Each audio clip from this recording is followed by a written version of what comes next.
Rikki Schlott from the New York Post is here with me now. Rikki, you just spoke to Mayor Adams, New York City's mayor.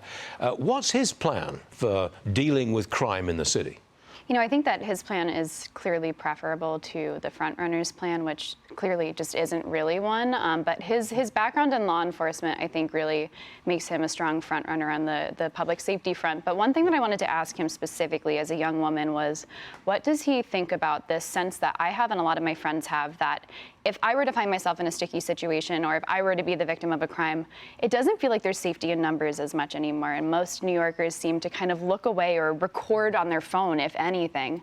And he thought this is a huge problem. He actually wants to do a campaign to combat this and to empower New Yorkers to stand up, to be chivalrous, to actually be a good Samaritan and to look out for one another when there isn't necessarily a cop just there.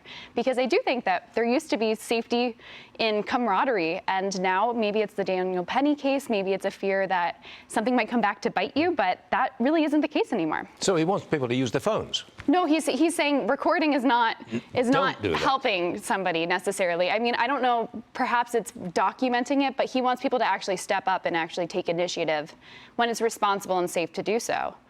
That's a tough call, though, isn't it?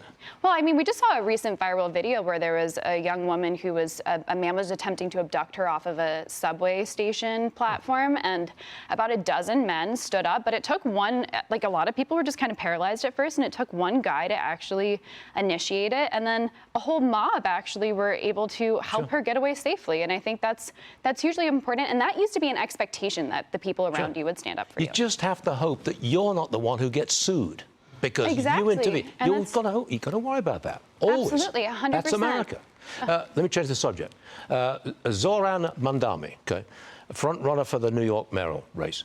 He raised $1 million in just a couple of weeks. Gen Z entrepreneur Emil Barr, who was on the show earlier, listen to what he had to say about Mandani's attraction to young voters. Roll that tape. I think we need to do a better job of educating young people on the benefits of capitalism. We live in the richest country in the world with the highest ever recorded income per capita. So despite what some pundits say or what some mayoral candidates might proclaim, the truth is there has never been more opportunity for young people to make money. So why do Gen Zers go for Mandani?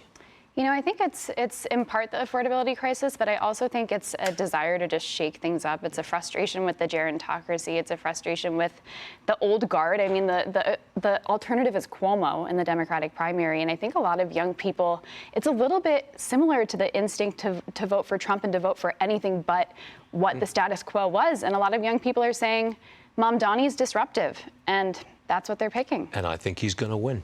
I think so, too. Rikki, thanks very much for joining us. Appreciate it.